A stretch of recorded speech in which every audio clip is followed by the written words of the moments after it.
When I was growing up, I always knew that we was always in the family that my great-grandfather had come from Mull. We didn't know where, and my grandfather spoke Gaelic, and we grew up in Gaelic in the family. Anyway, I did a wee bit of research into it, and eventually tracked him down to Kilbrennan in Mull. And I didn't know where it was. I'd look on the map and find out where it actually was. And I have the census in it, and so I came up here and I contacted Dougie Maclean, who may be related as well. And it came from the census of 1871, and it's like Kilbrennan Farm.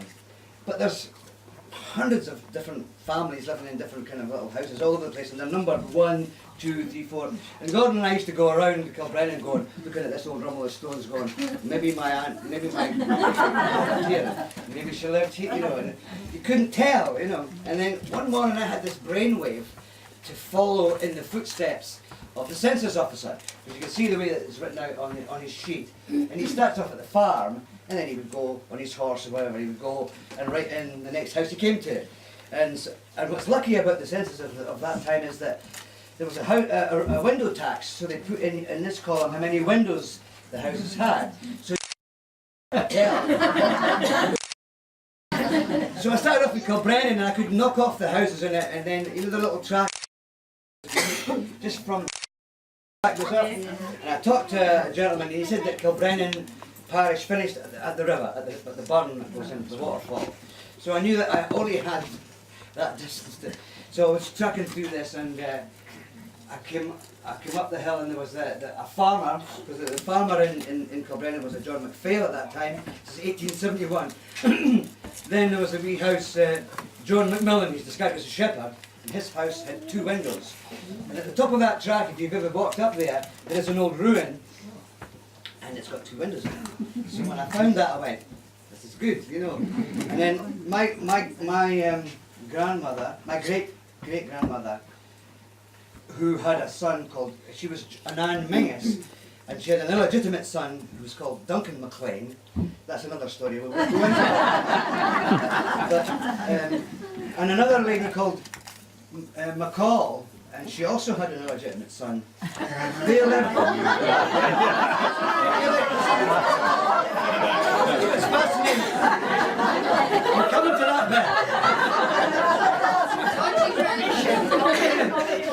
But I got to the shepherd's house with the 2 windows, and I was looking at this and I was going, right, and each of these little houses are described as cotter, and they have 1 window each, 2 of them, and with 1 window. And I thought, well, if I go over the brow of this hill before I get to the burn, and if there's the remains of 2 little cotter houses, then I found them, because that's exactly the way that the census officer would have.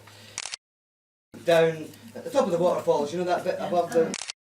Walked up there are 2 little cotter houses, all with 1 window, just ruins sitting on this side, on that side of the burn. And I knew that I'd actually found, by thinking my way through it, I'd actually found the remains of the house where she had lived before. At this stage, my great-great-grandmother is 45, and she's described as a hose knitter. She knitted socks. Yeah. But when she was a younger girl, the person who was in charge, the farmer who had Kilbrennan Farm, was an Archibald Maclean, who was mentioned as the father. Making a because I believe the church were quite strict in making people kind of look after their way. Jenny and I had a wee laugh, and we were calling it the Nookie Trail. Anyway,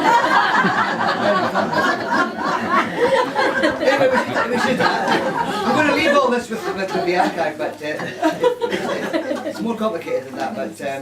But I managed to trace them back then, to continue the story. I traced them back to 1841, and it was lucky because the family name is Mingus. It's a really unusual name on this side of the island. They're from Fortingill in Perthshire, where I'm from, and that's another whole side of the story. But they were married. He was married to a Maclean, and so it was quite easy to track them down. And there was a lovely woman, Lorna, up in Tobermory, if you know who does the. Laura Maclean, and she was helping me, and she was saying, she says, "Oh, your great-great-grandmother's brother was born in Portugal, in Lisbon." And I was going, can't possibly be that in any sense at all. No, I've tracked them all down to the West Coast. No, she says, look, here, it's in the census, you know, and so there's a census of 1851, which is my great-grandfather, John Mingus, who lived in Ballygowan. He was described as a farmer in Ballygowan, probably a crofter in Ballygowan, as a pensioner in the 79th Regiment. And I was going, wonder what that is. So I looked up the 79th Regiment, it's the Cameron Highlanders. My grandfather was in the Cameron Highlanders in the First World War, and I wondered if the Cameron Highlanders had ever been to Spain. So they are in their battle honours, it's all kind of, and so then I went back and looked at my great-great-grandmother's brother's birthday, and it was 1816. And the Battle of Waterloo was 1850. And what happened was he had been fighting with the Cameron Highlanders at the Battle of Waterloo. But the story gets better than that, because I went back to my own father, who was alive at the time, and I was really excited. I said, Dad, you know our great-great-grandfather fought at the battle of, I think it was 700 Cameron Highlanders fought at Waterloo and 300 survived. I went back to my father anyway, and I said, do you know our great-great-grandfather fought at the Battle of Waterloo? And my father went ashen-faced and white, and he went, oh my God, he says, just when your own grandfather was alive, he says, he used to get drunk down in Dunkeld, he says, and he'd come back to the house, and he would take, this is when my father was a young boy, he says, and he'd take this old canvas water bottle off a shelf and rave on about how it was carried by one of his ancestors at the Battle of Waterloo. You can't even go, oh shut up, don't be stupid, just you know. But it was actually true, because I found it from a totally different direction, you know. And I said to my dad, what happened to the water bottle? I said, I think Granny threw it out. What I worked out, what must have happened, because I tried to work out why there was Minguses here, and I think what happened after Waterloo, you were allowed 2 years off your service, and you were given a bit of land, and this John Mingus was married to an Anne Maclean, and I suspect that her family were all here, and so instead of taking the bit of land that he could have got after Waterloo back in Fortingall, he had taken the bit of land up on the west coast of the Mull, and they were here from 1841 until my. So I just thought I would share them little stories with you, because it's very interesting, you know, to think that, and I'll leave all this. So I wrote a song about my great-great-grandmother Anne Mingus, because there's one last little bit of the story. I don't want to keep you, but my great-grandfather left here and went to the mainland and worked in Tinal, you know, and worked his way down into Perthshire, and that's where I live now. And I got to thinking, oh, he must have left, you know, he left his mother here, old Anne Mingus, you know, and there would be a lot of stigma attached to being here, because the church would have been, oh, what a horrible guy, you know, he's abandoned his mother on the island and gone to seek his fortune on the mainland. And so I wrote this song from the standpoint of the fact that he'd abandoned his mother. But then eventually, I found a bit more research, and I eventually found she's an old lady of 89, and her death certificate in Doon, down near Stirling. And so I've got her here in 1901 in the census. So she must have become infirm, or you know, and they must have managed to get her from here onto the mainland, and I managed to visit the little ruin of the house where she died. So he wasn't as bad as I make it out in the song.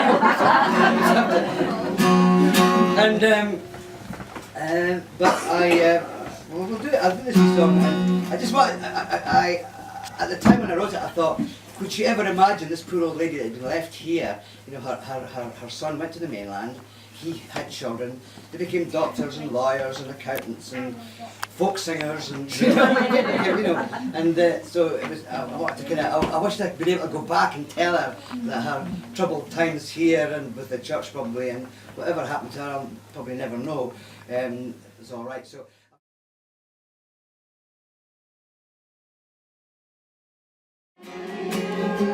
It's all eternally. All eternally.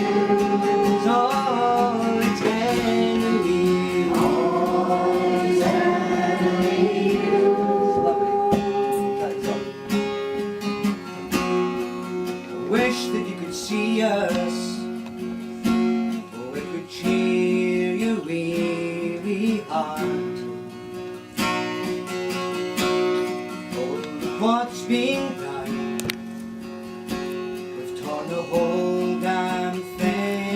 apart.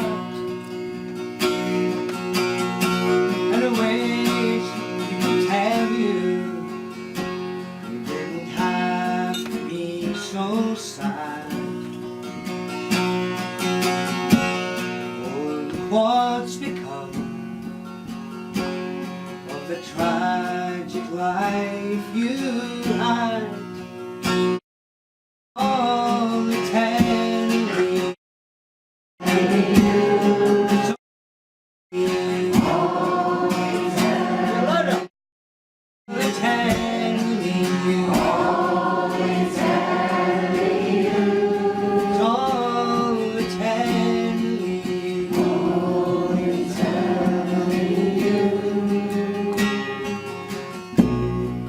didn't want to leave you,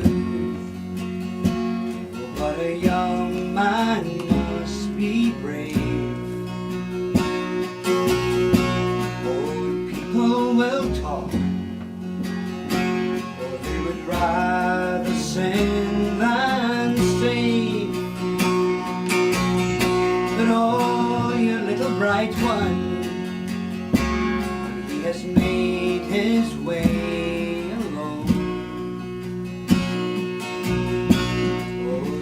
of your heart into a forest grown,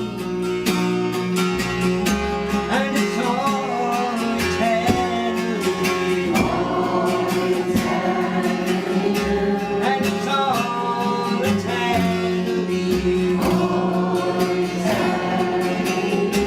and it's all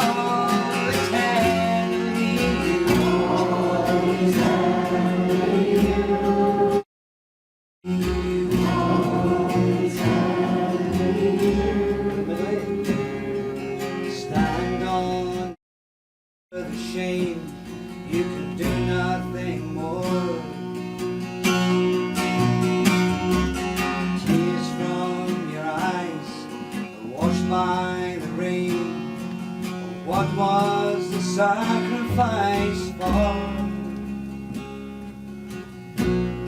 So silent in reflection in Kilbrennan's sunset night. Oh, an old woman dreams she'd rather feel than fight. And I wish that you could see us, or we could cheer your weary heart. Oh, what's been done, they've torn the whole damn thing apart. And